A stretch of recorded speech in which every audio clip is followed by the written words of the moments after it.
Welcome to the Maxwell Leadership Podcast. This is the podcast that adds value to leaders who multiply value to others.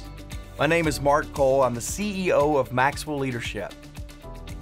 Does anyone else out there find it's hard to believe that January of 2023 is already over? When time seems to fly like this, it often makes me pause and reflect. How am I doing? I have a life plan. I have a plan for 2023, and I slow down in moments like this and I say, how am I doing according to plan? How did I spend my time in January, and was it spent in the way I wanted to? It reminds me that I need to spend every day with the mindset of a leader. I would say the mindset of a winner. So today I thought we'd start a new two-part series that focuses on a winner's mindset. This is a lesson in which John Maxwell shares 6 thoughts that winners keep in mind each and every day. These thoughts will help you maintain a big picture mindset and help you remember the most important part about leadership, which we believe is valuing others.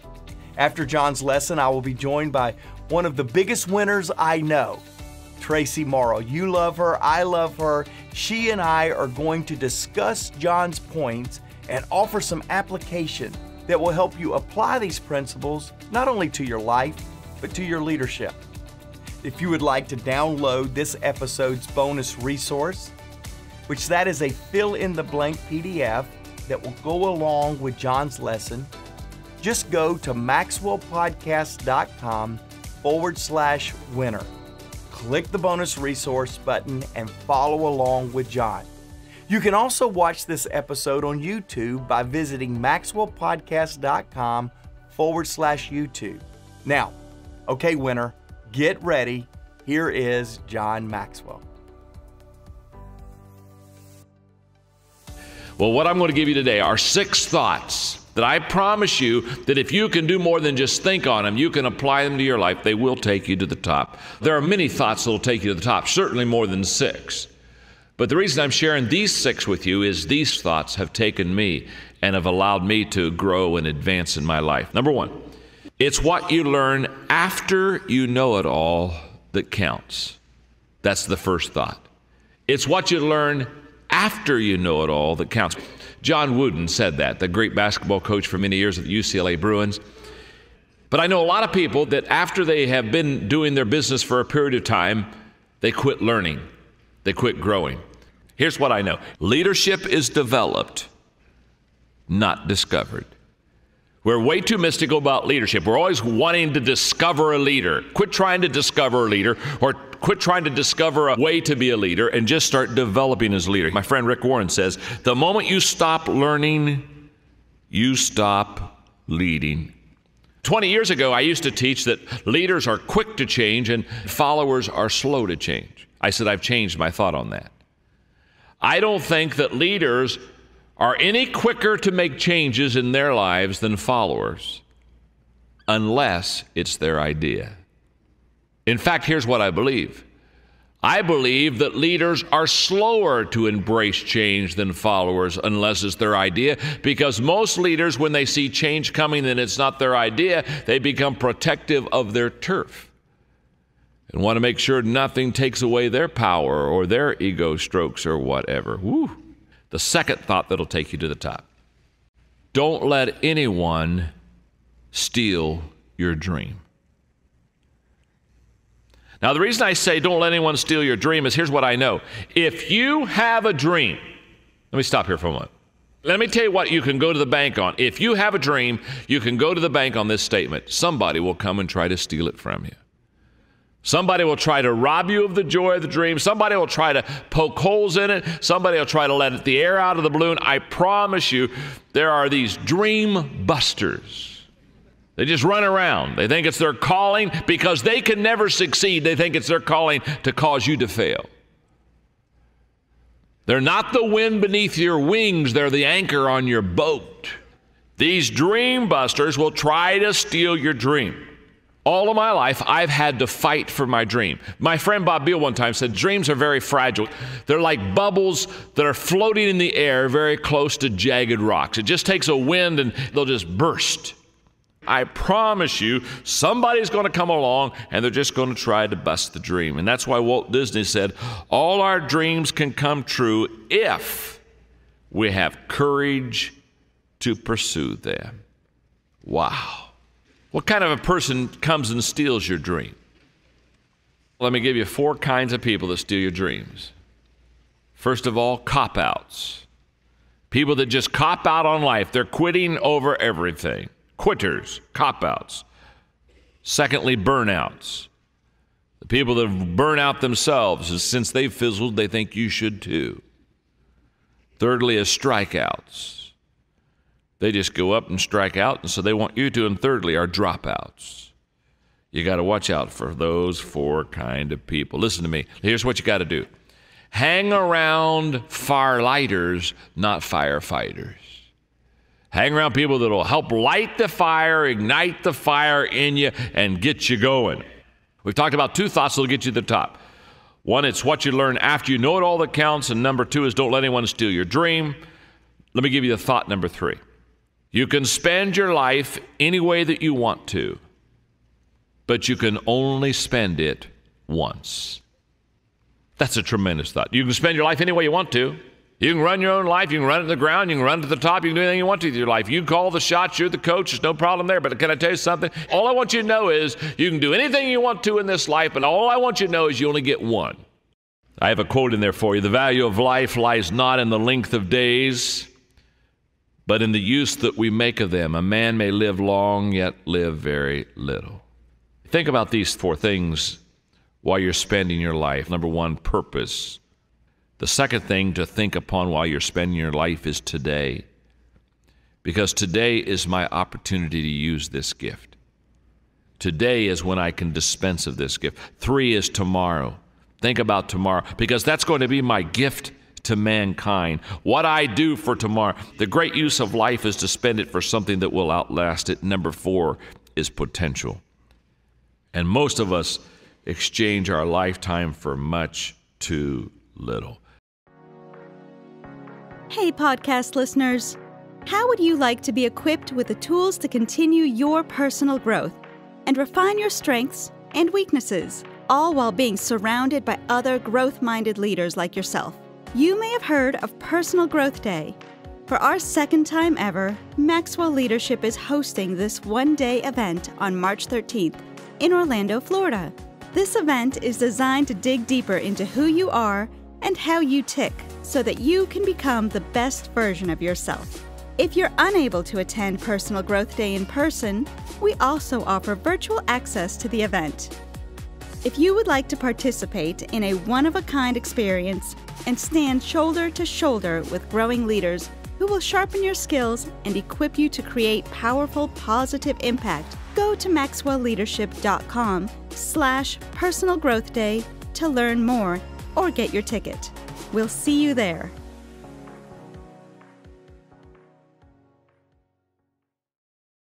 Hey, welcome back. I hope as you heard John talk about this today, I hope you began to see yourself like Traci and I see you. I hope you started feeling that winner's mindset, that ability to believe better things for 2023. I've heard it said often. I don't even know who to give the quote to, but I love this quote. It says, your leadership will only be as good as your mindset. And Traci, I've got a chance to spend a lot of time. We've traveled with John and our team around the world. And truly, I watch you deliver every time I meet you, this winner's mindset. So I'm looking forward to it. I'm so glad you're co-hosting with me today. And boy, I appreciate these 3 points that John gave us today. I do too. Thank you for that compliment. I don't know all the time if I feel like a winner, but I definitely try to have a winner's mindset. And this lesson definitely helps us all to have a winner's mindset. And so I just kind of want to dive right in, Mark, if you don't mind. First of all, I just want to say, I wish I was in the room with you No. Sending you a hug. Hey, virtual hug for those of you watching YouTube. And by the way, you all want to go over and join us on YouTube. But most of the time, Traci recently has been flying all the way from Denver to be in the studio with me. And I miss you today. But hey, I'm excited of what you get to do there with your family and what you're getting to do with your community. So That's right. Virtual hug works this time. I'll see you in studio next time, though. Next time, that's for sure. So, okay. So he starts out saying that it's what you learn after you know it all that counts. And I think that's worth pausing on just for a moment because that's a big statement. And so I'm curious for you, did you always have a growth mindset, or was there a time where you thought in your life, this is kind of a two-part question, was there always a time where you thought, or was there ever a time where you thought you felt like you knew it all and you had this aha moment that you knew just this tiny fraction of what there was to know? And then second part would be, how would a leader move from the, oh, I've got this down mentality to, wow, there is so much to learn? Because I think in that little moment where you realize it, that you feel like you're at the top of the mountain and then you realize it's just this little crag and the mountain is still, there's still so much to climb. What is that mindset shift to, as a winner with a winner mentality, to like, wow, there is still so much more to learn? So let me start with the second question, because I think the second question leads to, or the second answer that I have will lead to the first answer that I have. Okay, great. And so I will tell you, I don't know how people learn that they don't know it all until they join the school of hard knocks. Yeah. I know for me, I've always felt this, to your question, I've always felt this passion to grow. I've always felt this passion to lead. I didn't call it leadership as a 5- and 6-year-old little boy, but it eventually made sense that leadership is what I wanted to do with my life. I felt like I've always felt I got a great gift from my parents, that I was pretty decent with relationships. But I'll tell you, in both of those areas that I've always had a passion to grow in, relationship and leadership development, it's the school of hard knocks that made me realize I didn't know it all. Yeah. And it really came, the hard knocks, the life's difficult circumstances that I went through, both relationally and then at another time leadership, was always when I was feeling pretty good about myself. I mean, I was doing good. In fact, just ask me, I was doing really good. And then everything came to a screeching halt. And I'm thinking now of a relationship failure and a relationship mess up that I had, that I just felt like I had it all together, only to discover I didn't know anything compared to what I needed to know. And I went through a long process of learning things relationally that I still draw from that moment, Traci, that John's talking about here. It's what you learn after you know it all that matters. I still to this day pull from that moment that I learned so much after I thought I knew it all. Certainly that's true in leadership too, Traci, in that I've had 10 promotions in Maxwell leadership. 10 promotions, 10 opportunities to grow, 10 opportunities to lead differently, 10 opportunities to hopefully undo what I'd messed up in the previous opportunity. Sometimes I wonder if they promoted me to see if I could do something a little better than I did the last time rather than I had earned it. because these radical changes, these radical promotions always demonstrate to me what I thought I knew so much in the previous assignment. I only find out that I have so much to learn in the new assignment. I believe my attractiveness perhaps to be promoted relied on my hunger to learn. Pat Lencioni says it like this: you got to be hungry, humble, and smart to be an ideal team player. And I think that hunger comes when you realize that you didn't know it all. I believe that's where true humility and true hunger comes from. I remember John says this. He says, boy, I know less now than what I knew at 2025. But what I do know, I'm more certain on. And I would tell you, Traci, my biggest takeaway from this point with John, I've become more certain these days. We started out this whole lesson saying January is already done and time's flying. I'm going to tell you this: the older I get, the more time flies, the more I realize how little I do know, which puts a posture of hunger, learning, and an appetite to be coached more than I've ever been in my life. I desire to be coached by things like podcasts, mentoring relationships, conversations like you and I are having right now, Traci. I love, and I want to highlight there that what John has said for so long, based on what you just said, failure is a part of success. Failure is not the opposite of success. And you learned those lessons from a failure when you extracted the lesson and kept going on. And before I move to point number 2, I just want to highlight when John said leadership is developed, not discovered. I want to encourage all of our podcast listeners. That means everyone can be a leader. That doesn't mean there is the needle in the haystack leader out there that we just have to find them. There's only one born every 10 years. It's every person can be a leader developed. We don't have to wait to discover them. So I think that's a point worth mentioning here to encourage all of you who are listening. If you feel like, well, I'm not really a leader, you can absolutely be a leader developed as long as you continue to keep learning. Okay, point number 2, I think this is a big one for both sides.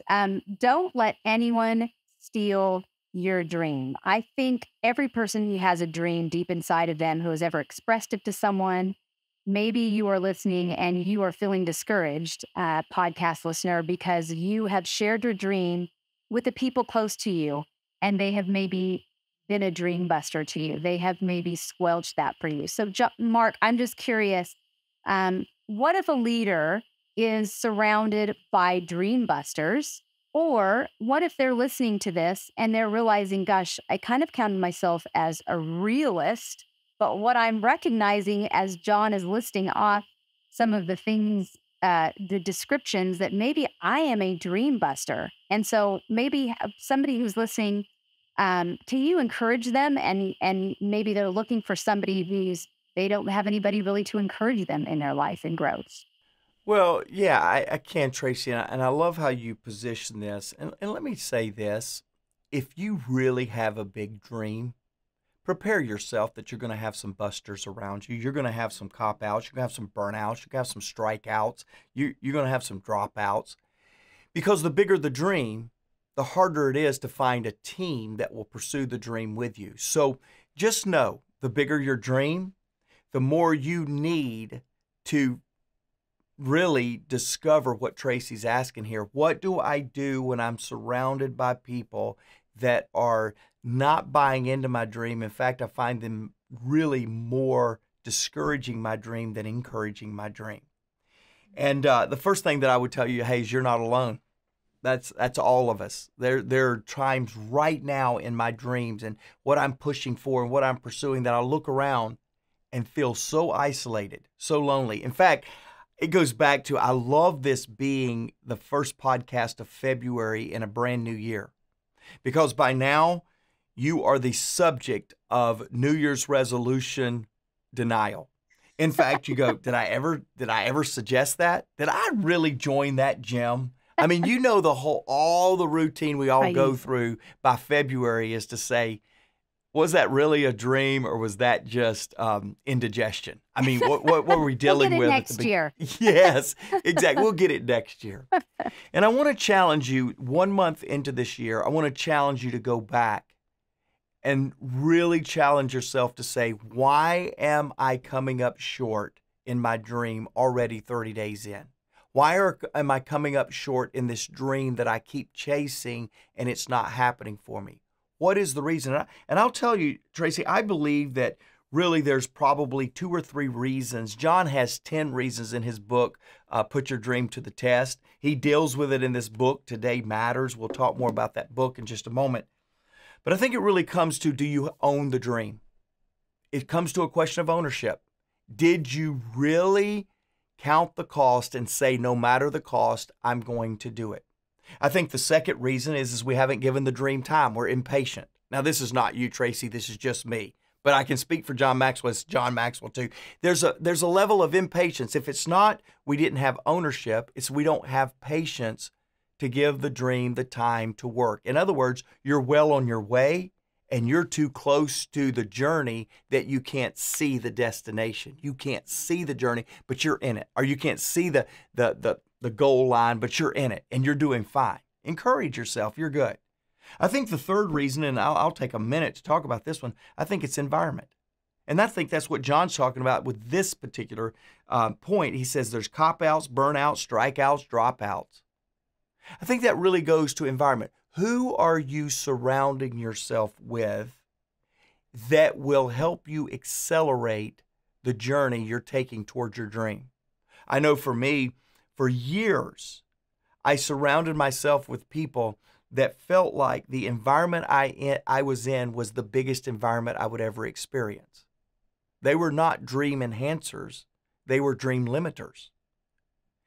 I then joined John Maxwell's team at 30 years of age. And I can tell you over the last 20 plus years, the growth acceleration that I've had is not because my dream was any bigger. My dream is still too big for me to chase, too big for me to accomplish. It's really probably not because of patience, because after 23 years, you would think maybe some advancement would come, and certainly it has for me, 10 plus advancements, 10 plus new opportunities. But I will tell you, the single-handed greatest opportunity, the greatest contributor to my dream realization has been the environment that I've been in. Constantly around people like you, Traci, constantly in environments like you, podcast listener, listening to this podcast, I have put myself into environments that would challenge me, that would edify me, and that would stretch me beyond my own thinking. One of the things, Traci, you and I will be doing together on March the 13th in Orlando is an international growth day designed to create an environment for you to grow. And Traci, we were there just 6 months ago, and it challenged us like crazy. We'll be back there next month, March the 13th, and it's going to challenge us.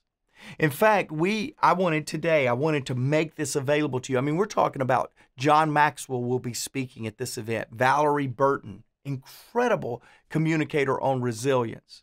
Patrick Lencioni will be there live and in person. In fact, there's two ways, podcast listeners, we're going to make this available to you. You can come in person and meet Traci and I finally. You've been listening to us. You've been following us. You've been correcting us. I mean, you've been up-leveling us. You've been doing all that. I want you to come meet. Traci and I both will be there in Orlando on March the 13th. Or you can listen, or you can be a part of this entire event virtually. We have an in-person option. We have a virtual option. I just want my podcast family with me because you need to have a personal growth environment.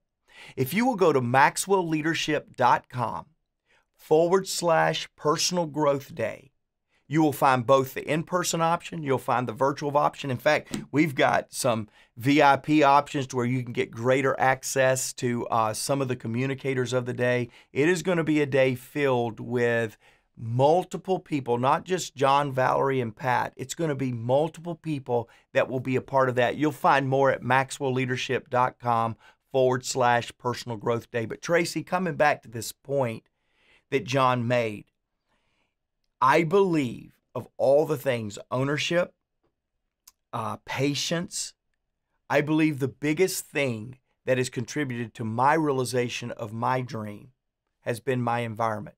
I mean, think about it. If I had not joined John's team, and I'm not trying to be hokey right here. If I had not joined John's team 23 years ago, about 10, 12 years ago, I wouldn't have got a chance to meet you.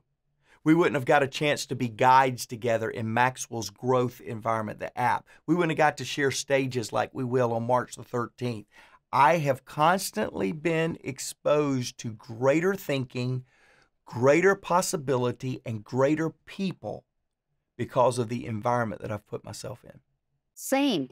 And I think of that. I think so many times people look at somebody on a podcast or on a stage or in a leadership position and they think they don't understand the steps that they got there.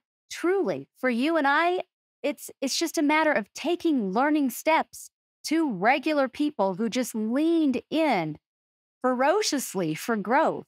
You know, John says those who start with you won't necessarily end with you. And sometimes that's letting go of people who are dream busters because you're moving forward and they just want to tear away your dreams because they're working through their own stuff. for whatever reasons. But sometimes that means they just stopped growing and learning.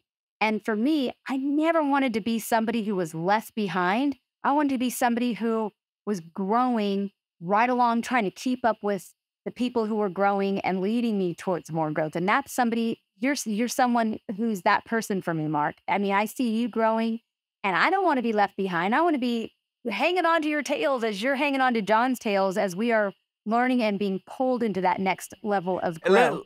Let me say this, Traci, not to interrupt you, but let me say this on that please. point. Again, you guys know my story. I've told you in podcast land. I run multi-million-dollar companies. Traci does as well. We've got teams of thousands that are depending on us to make good leadership decisions every single day. You know where I'm going to be on growth day? I'm going to be up front, right beside you, Traci, with a pen and a pad and learning. Because the most important thing I can do that day is the most important thing I can do today. And that is grow myself to be prepared for tomorrow's opportunities and tomorrow's challenges. And so you never get too old. You never get too advanced. You never have a promotion that then disqualifies you from needing to focus on personal growth. And so that's a winner's mindset. Yesterday's victory is tomorrow's challenge if you don't set out to make a victory again. One final little thing. I'm a big Georgia Bulldog fan. Go Dogs. We just won the national championship again. I could not go another podcast without congratulating myself as the best Georgia fan ever. However, let me tell you this right here. To win, Mark. You did I'm sorry. Forgive my lack of humility here, but let me do say this. What has happened at Georgia is what needs to happen in your life. You need to create a winning environment that will challenge you to go out every single time with a commitment to win. And again, that starts with the environment. That's right. Okay, so we have just a couple minutes left, and I would like to just touch on number 3 because it's such an important point. We get to spend our life any way we want to, he says, but we only get to spend it once. And that is such an important, powerful statement. It makes me think of a good friend that you and I both have. His name is Doug Fitzgerald. He's written a book called One Shot, One Life. And this mentality that John has is like having one shot at every day that we live as a leader, every time that we have a conversation with somebody, every time that we interact with the people that we lead. And I was just looking at the list that he said, then the ways that we spend our life of purpose and thinking about today and tomorrow and potential.